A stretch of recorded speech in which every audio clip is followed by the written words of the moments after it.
Hi everyone, welcome back to Lady Lovestead Reads. My name is Jessica, and in this video I'm reviewing The Midnight Library by Matt Haig with my friend Simon from BookTube with Amy and Simon. Or is it Simon and Amy? Welcome to the Lovestead. The Midnight Library was published in 2020 by Viking, and it was written by Matt Haig. It's 288 pages in length. I read it as a buddy read with Simon in the month of January 2020. Simon has a YouTube channel here on BookTube called BookTube with Simon and Amy, or BookTube with Amy and Simon. I don't know which one it is. I'm dyslexic, and it could be either one depending on the day. So, before we get into our chat that we had about the book, I did want to share with you my real life experience with the Midnight Library. You see, the other night I was trying to read some poetry before bed, and I was reading from this collected poems of Langston Hughes, which is about 700 pages long. It's a big, heavy book, and I accidentally dropped the book on my face and gave myself a concussion and ended up in the Midnight Library. See for yourself. Whoa, I'm in the Midnight Library. Look at all these books. I wonder what my life would be like if I had made the choice to attend my dream PhD program. Welcome, friends and colleagues, to my humble abode, a cardboard box. You see, when I got my PhD, I ended up drowning in student debt, and I couldn't afford anything other than this luxurious cardboard box. But you still have to call me doctor, so. That didn't turn out the way I thought it would. I wonder what my life would be like if I had decided to pursue the dream of becoming a professional opera singer. Hi, friends. Welcome to my home. It's a cardboard box. When I decided to pursue a career in opera, I didn't take into consideration the highly competitive nature of the field. Also, when COVID-19 hit, nobody was going to the opera anyway, so I had to move into this box. Now I perform for the street rats. That didn't really work out either. Well, the last idea that I had was to start my own coffee shop. Wonder what my life would be like if I had done that. Welcome to the Lovestead Coffee Shop. As you can see, it's a cardboard box, and it's super convenient because it also doubles as my living quarters. When I decided to open a business, I couldn't gather enough venture capital to open a coffee shop in my local area that's already oversaturated with local coffee shops. So I put my whole life savings into the business, which then went under within the first year. Very common problem in the United States, but at least I got this box. Oofda. Well, it looks like I'll stick with the life I have. Another important question to ask is, how would Simon's life be different had he not done this buddy read with me?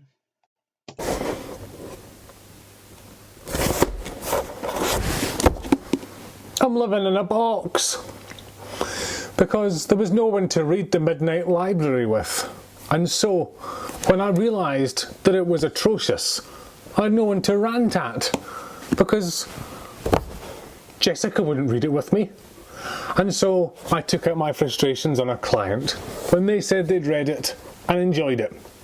I had no option in the circumstances, as you can well understand, but to tell them they were an idiot, punch them in the stomach, and kick them repeatedly until they admitted it was appalling. And so I lost my job and my house. And so now it's just me and this terrible book living in a box. If you're still watching after that, let's go ahead and get into Simon and my discussion of the book. We did this via a Zoom chat. Enjoy.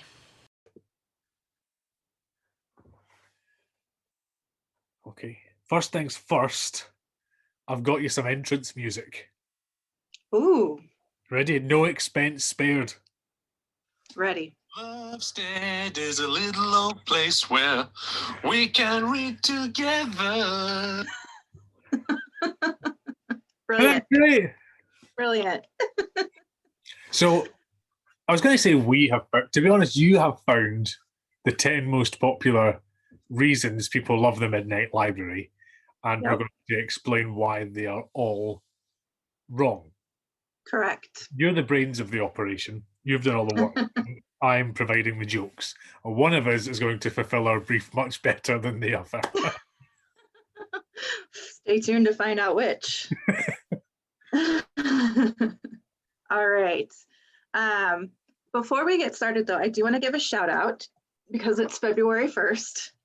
It is the late Langston Hughes, can't see the book, Langston Hughes' birthday and the start of Black History Month. So that's exciting. So shout out to Langston Hughes. I've got his work of poetry here in Antarctica. It's about 610 pages long, his collected works. I'm going to read it in February. And it's going to be way better than the Midnight Library. All right. Okay, I just can't read poetry. Yeah, you have to read it in a certain way. Like you have to read it like you're doing a puzzle. My wife loves Yeah. poetry. And Yeah. I think Maybe you're just reading the wrong poets. I don't think I like reading.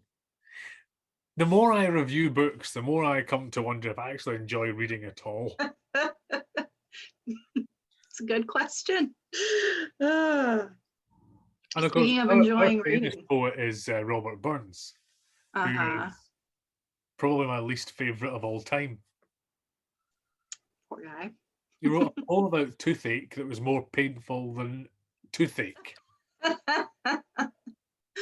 Oh no. Well, let's dig into a different kind of pain here. Okay. So I basically curated the top 10 comments that people made about the Midnight Library coming from people who really liked the book. And so I watched a bunch of YouTube reviews. I went through a bunch of Goodreads reviews and looked on Storygraph, and I found 10 common themes that we are going to try to debunk here in this video. So kicking it off, number 1, the book is philosophical and inspiring. It inspired me to pick up another book. Yeah, it inspired me to go on a few rants about the book.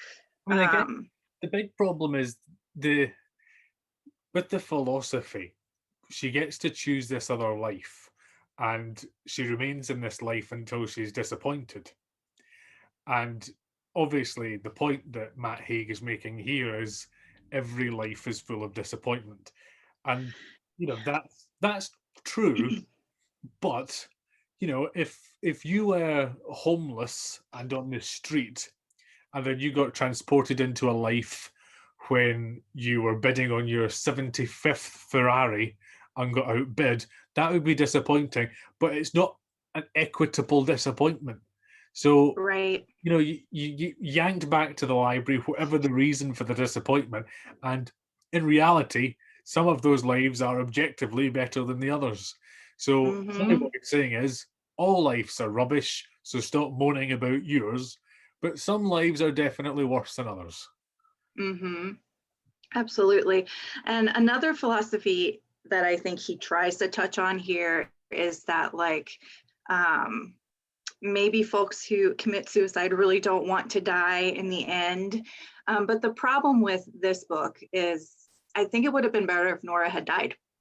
Like I wanted Nora to die because how many times do people actually get that second chance during a suicide attempt? I mean, a lot of people are successful at it. So I feel like that is a failed philosophy as well. So you think he might be promoting the cry for attention? Yeah. And actually that's dangerous. Yeah. Like that attempt healed her.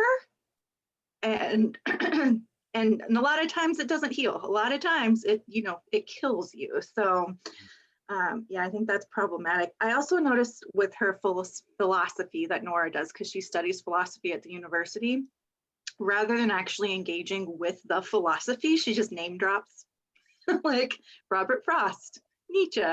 Okay, but what about their philosophy? Like, what with their theories and their ideas are you actually engaging with here? And she just doesn't. That's So. how I review books. I just name drop authors and then like line dance without saying anything useful. Yeah. That's a All right. respected method of literary criticism. The name drop and don't say anything useful method. Mm-hmm. Yeah. Well, it worked for Nora and it worked for Matt Haig. So name drop, name drop. Okay. Point number 2. Okay. The concept is fantastic. I like the concept, to be fair. That's why I picked up the book. I did like the concept. Mm-hmm. I did too. I thought that was the one redeeming quality about it, was I thought it was a fairly unique and interesting concept that then was not done very well. It wasn't well executed. What I think is a problem, it's a concept that I think he thought this is going to make a great movie. And then he realized, oh, wait, I don't make movies. I make books. So then he wrote a book. But what is described is a screenplay. And it is like, Yeah. Somebody who only makes curry thinking, oh, chocolate and toffee would make a great cake. Oh, I only make curry. And then making a chocolate and toffee curry. And nobody wants that. And I feel like that's what he's done. He's made us a chocolate curry when we Yeah. asked for an Indian curry. Yep. Yep. He's culturally Yeah. appropriated a screenplay. And I don't think it would have even been that good of a film. Like, as I was reading it, I felt like it was a Hallmark film, not like a blockbuster or a hard-hitting film. It was like a Lifetime or a Hallmark film. I mean, do you like It's a Wonderful Life? Yeah. I And don't. Groundhog Day, kind of same idea. It's kind of similar, I suppose. I like the concept of both. My wife makes us watch Yeah. It's a Wonderful Life every Christmas Eve, and 2 hours of black and white misery. When your mother-in-law is going to come the next day. Don't need it. Yep. Yep. All right. Number 3.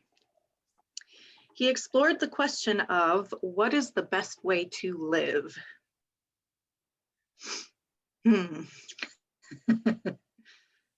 Did he though? Yeah, because every life that she has, she's like good at everything. She's extraordinary at everything. She has everything that you could ideally want, but none of it makes her happy. And then in the end, we don't really know for sure what makes her happy yet, just that all of her problems have gone away. So it's not really clear what the best way to live is. Maybe a grateful life, possibly. Yeah, I don't even feel like, not even that he didn't answer it, I don't even feel like that was a question. Obviously, she happens to be a brilliant rock star and a fantastic Olympian, and have all these incredible versions of her life. But aside from the implication that none of them will fulfill her, I don't really think it asks about how you should live your life. And yeah, I go back to my earlier point. If you're buying 75 Ferraris in one life and homeless on the street in another life, then just because the Ferraris aren't going to make you happy, that doesn't mean being homeless is better than having a Ferrari. So, or 75 Ferraris. I can't drive. So, truthfully, 75 Ferraris isn't very helpful to me. I don't know how to keep them either. But we digress. I don't think that was the point of the book at all. And if I think if I read this book and thought, I know how to live my life now, I want to know how they're going to live their life. Like, what have they taken away from this? What life are they now going to live? Jumping out of the library, like some sort of insane, library jumper in a router. Interrupt her. There was a quote that people kept referring back to. It was the one that was something like, the best way to learn is to live. Yes, the only way to learn is to live. So they kept going back to that quote in a lot of the reviews. The only way to learn is to live. But it doesn't actually explain how to live.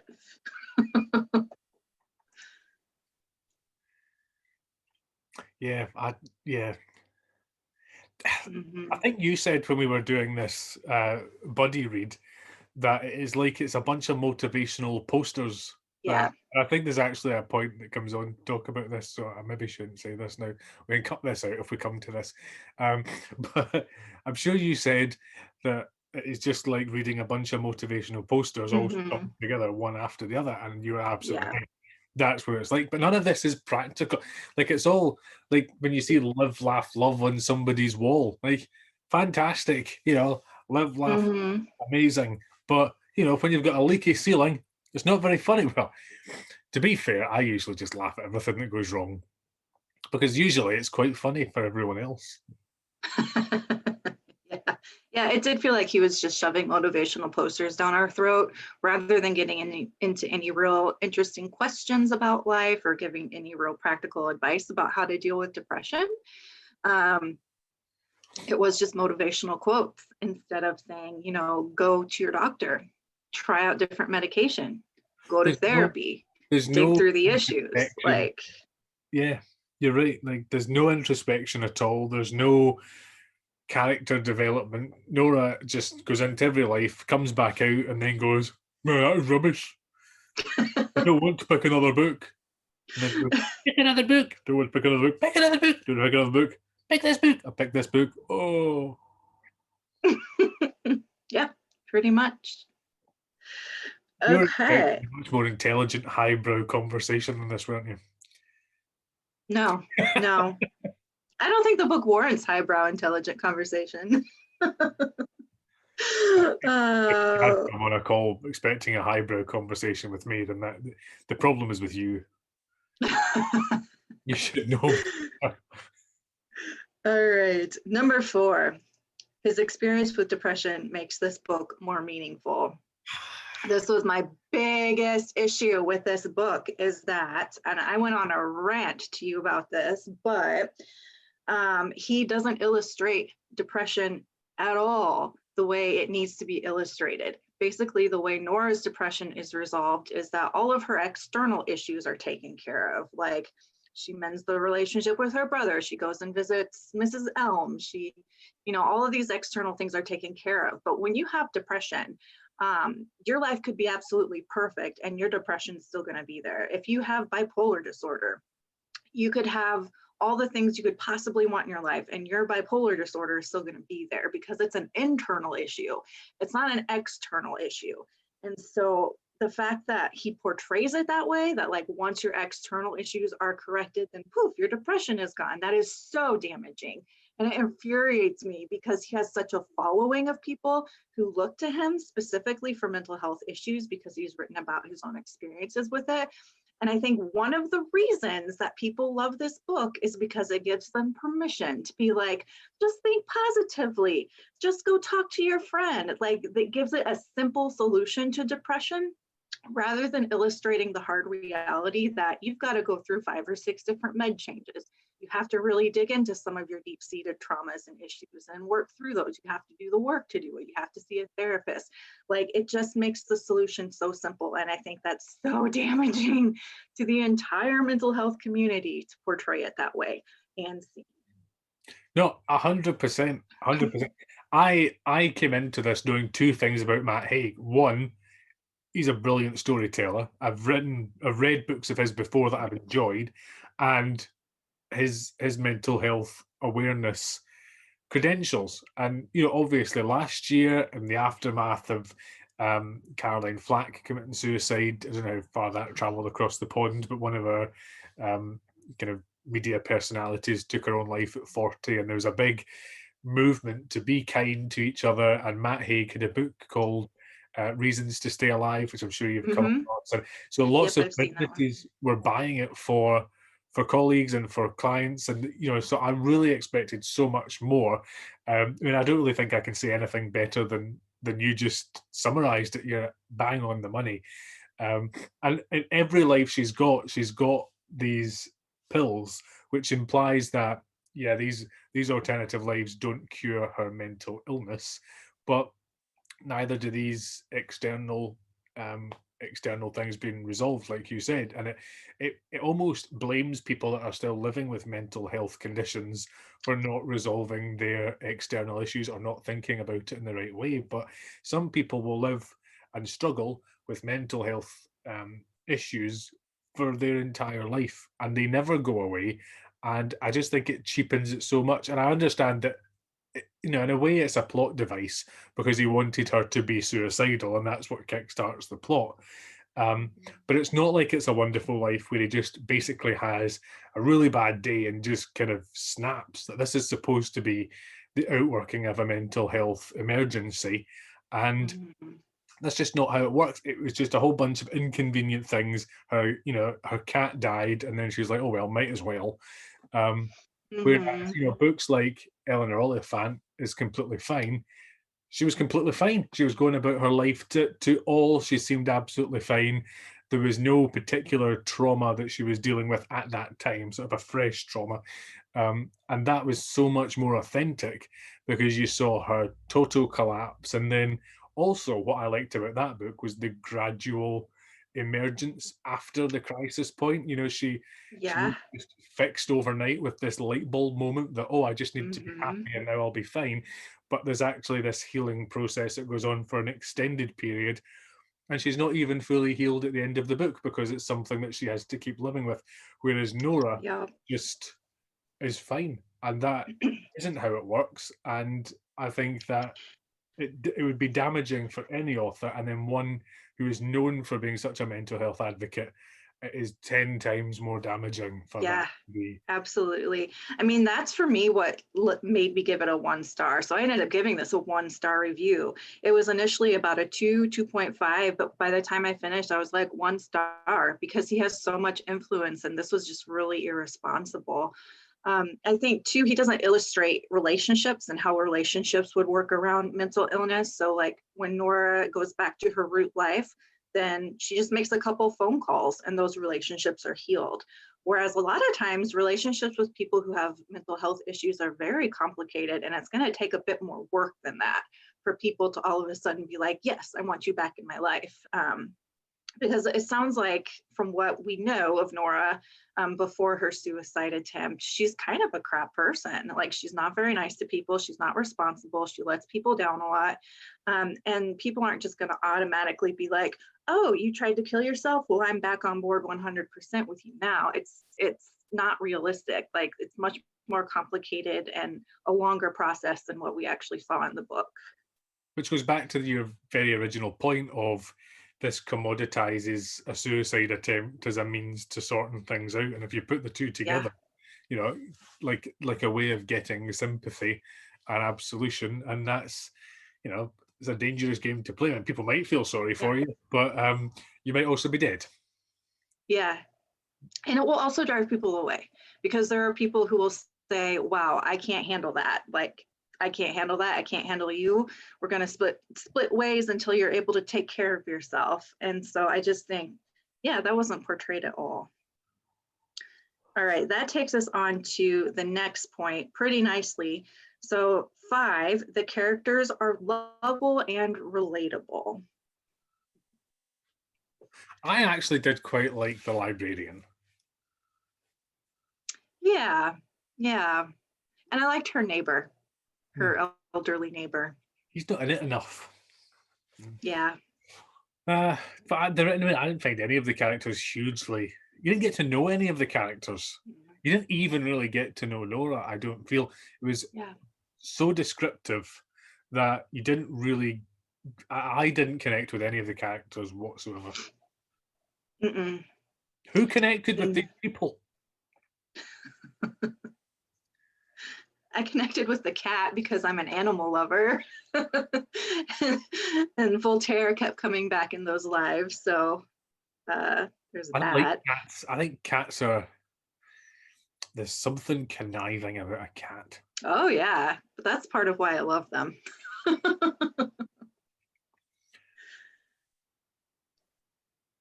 Yeah, no, I felt like the side characters were more decoration than anything. Like they were plot devices. They were just there to have something to move the story forward. And then they were just one thing, right? So Joe, her brother, was gay. And that's all I really know about Joe. He's gay, he has some addiction problems. Ravi's angry. Like that's all we know about Ravi. Ash is quiet and jogs a lot. And like that's all you really know about them is there's just these decorations. So I think I said in one of my messages, like they might as well just be furniture in the library. Like Ash could be a treadmill that runs constantly, and Joe could be a gay settee, and like Ravi could be an angry table, and that would play just as much a role as they did in the book. What's an angry cable like? Ah, I think gives you wobbly? electric shocks. Maybe it's wobbly. No, I think I agree. And I've forgotten what I was going to say. That was going to be my most intelligent point. Yeah, no, I think again it was like this, the screenplay idea where you see how all these different characters are in a different situation with all the different eventualities that are a result of her choices. And in a film that might have been interesting because you'd see them in a different costume, or like the actor would have to portray them in a different way, but that doesn't translate onto the page because you don't get any of these visual cues and there's no depth of character like you see. And that, like, I think one of the most interesting aspects of that book should have been the way in which her choices affected other people. And you saw it a little bit with her parents' relationship, and how that changed, the breakdown of her parents' marriage or not. But again, it just wasn't explored in enough detail, so you didn't get to see this completely different. Because that, like, to think that you as a person are affecting another person so much that they have a completely different, not just outcome, but personality and essence, that's a huge thing that would be so interesting to explore, and for her to reflect on the impact that she has on other people. But her whole mindset is the impact that people have on her, essentially, and she Yep. has no interest in why the choices that she has made has led other people to have different lives. Yeah. I'm curious to pick your mind a little bit because you're an author. You've written and published your book Prism. From a writing perspective, do you think the book would have gained anything by shifting the point of view? Like, would this have been better from first person limited point of view, for example, or does that third person omnipotent work better? Like, what do you think about that? Would that have helped, or would it not have mattered at all? I mean, I wrote a book in the way that I make food at home, and no one should ask me for advice on cooking. I hadn't thought about this, but I do think that it would have been interesting to have had a first person voice, actually, I because think it would have been the way that we could have actually gotten to know her better, yeah, to like like, understand her train of thoughts. And it's so descriptive. I feel like anything that would have taken us deeper into the character could only have been a good thing. And yeah, to know more about how she felt, and I guess that's one of the problems with the device, because she quantum leaps into all of these lives, so she has no idea what's going on around her. Um, and so she's got to, which is a bit wearying, like wearying to read her trying to figure it all out every time. But in a way, I think it would have been interesting for her to land in the life with some sort of sentience of what's happened in this life. Maybe with some awareness of the fact that she's parachuted in. But I think if she'd arrived having lived this life, what kind of person would Nora have been in this life? Because all we're really seeing is what are the consequences of the person that she's been, which is a far less interesting idea than yeah, I have lived in this body for 26 years or something like that. And this is how I now feel, having achieved this Olympic dream, rather than, this is the concert my dad is, knocking on. Yeah. And Yeah. I think that would have given us so much more than just a description of, and this choice would have led you to that outcome. Yeah, I agree. I think it's a really good point. You would know who she was and how she had grown instead of just the external changes. Yeah, I agree. All right, number 6. The book teaches important lessons about gratitude and regret. The regret one was mentioned a lot too, that it teaches us about how to manage regret. So, I don't know. I feel like, and this is just me being kind of counter to society, but I feel like there's too much emphasis on living without regret, because I think a natural life is always going to have some sort of regret. And so I think we need to just normalize, like, yeah, I regret this, but I'm moving on. I learned from it. Everything's fine. Rather than like holding on to those regrets and letting them, rule your life and your psyche. And I think Nora definitely holds on to that regret in that way. But I don't know that she necessarily copes with it very well, because she gets rid of the regret as she goes along, rather than saying like, oh, I accept this mistake that I made, I've learned from it, and I'm moving on.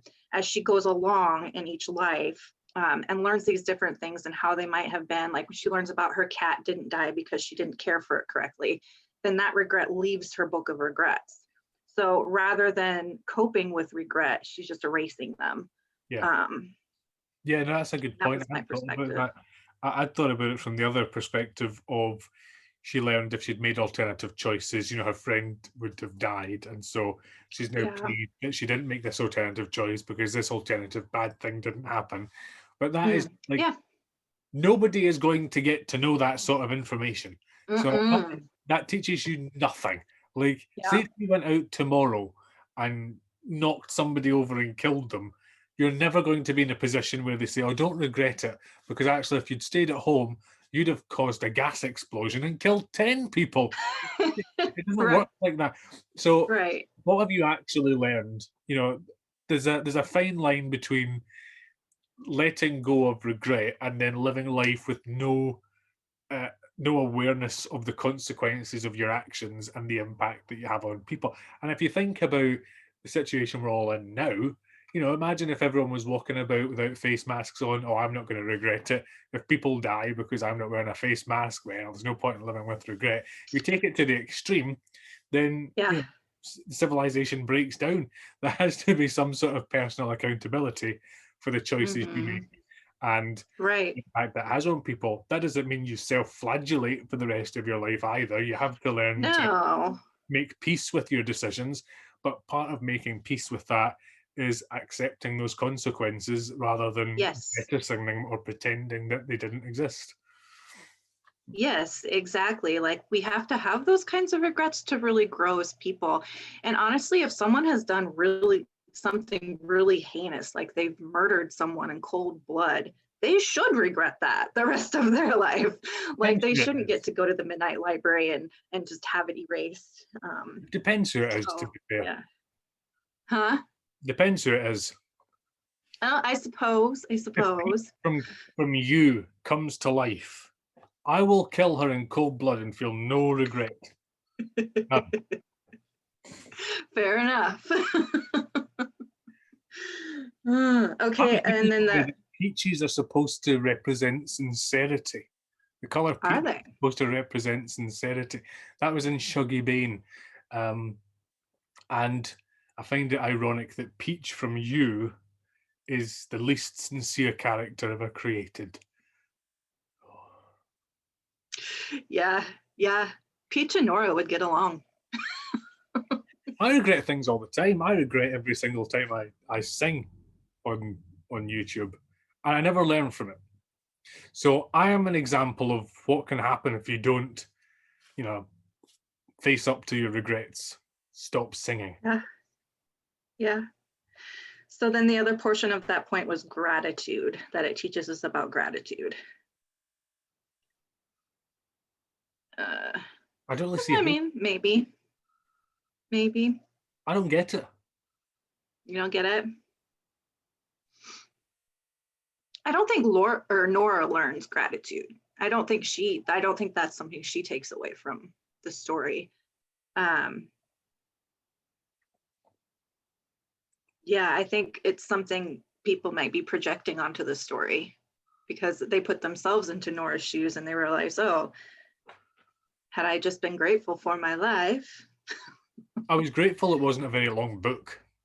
Yeah, I was grateful for that as well. Though he helped us out with that little checklist towards the end. She did this life, check. She did that life, check. She did this life, check. She did that life, check. So that made it go by quicker. It's like the first draft of a book, isn't it? Like, I think he accidentally emailed that to his publisher instead of saving it and went, oh, well, what's done is done. What's the point in regrets? Number 7, it's hard to put down. False.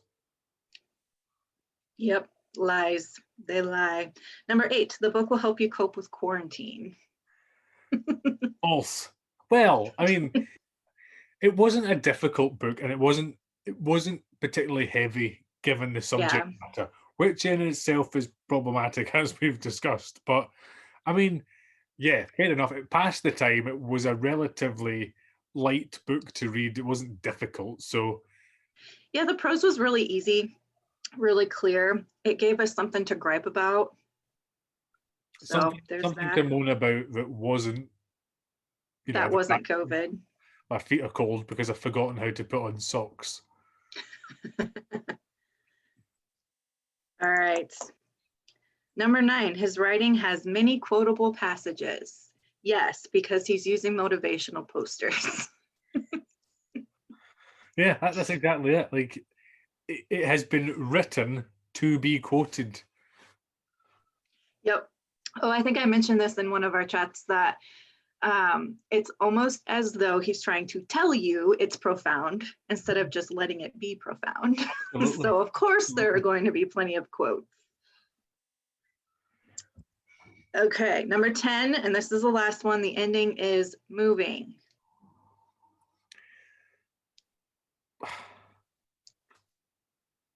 I mean,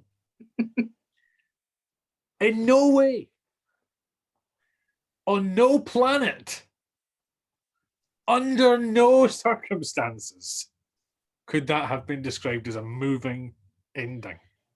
Unless you're talking about bowels, then then it could be moving. I mean, I'm not a hugely emotional person. I've cried at the end of maybe 2 or 3 books my whole life. And this one is not even in the top 1,000 books I might have cried at the ending of. And I don't even think I've read 1,000 books. Yeah, I think there's maybe 4 that have made me actually cry. Plenty have made me feel things. Only 4 have made me cry. This one is not in either category. I think it would have been better if she had died. I really, really do. I think it would have been more moving if she had died and we had to see her friends and family coping with her loss. I think that would have been a much more interesting ending. I suppose in a lot of ways it would have been, because you would also have experienced through her eyes all of the potential that she's thrown away, because suicide isn't poetic ever. It's violent and it's horrible and it's tragic, and it is often quite a selfish thing to do as well. And if she had seen all of these people and all of these relationships and all of these things she could have achieved, and then actually the end is, but you've decided not to do that, that might have actually packed a bit of an emotional punch and left the reader thinking, oh, actually, suicide isn't this lovely romantic thing that I can do. It's actually a violent. It's tragic. It's a tragedy. It's a loss. And we could see like the level of loss having just gone through all of her potential and the the possibilities that she could have gone through in her root life. Matt Haig could have then, after going through all those possible lives, gone back to her root life and said, here's what could have been possible in your root life. And then she doesn't make it out of the library. Like, that would have been devastating. But that's not the route he went. So he should have called us up to be his editors. He should have. And it goes right back to you said in the very first point. It just turns into an advert for attempting suicide, sincerely or not, because it can be a catalyst for change. Yeah. And actually, I think you're right. I hadn't thought about that, but that would have been a far better ending. Yeah, I think so. Well, that covers all 10 of the major points that people make about why they loved it and why it's a good book. And I think we've just proved everyone wrong. Yeah, we're right, as always. Mm-hmm. Yep. You're not picking the next book we read. We could gamble. We could do a gamble on some book. Definitely not a Matt Haig, that's for sure. Well, do you know, Ange sent me page 112 of a Matt Haig book that I really fancied. She did, which was about vampires or something like that. It looked quite good. Oh, interesting. I read The Humans by Matt Haig. I don't know if you've ever read that. No, this was actually my first Matt Haig. I have his Reasons to Stay Alive. I haven't read it yet, but I would be curious to read it now, having read this, and see how different it is. The Humans is good. It's about an alien that comes to planet Earth and tries to be a human, basically. And it's quite funny. Yes. It's not profound at all, but it doesn't pretend to be. Right. It's quite a nice book. It's quite funny, like I say. So I had high hopes for the Midnight Library, and I was just quite disappointed. Yeah. I'm going to stop recording now. Okay.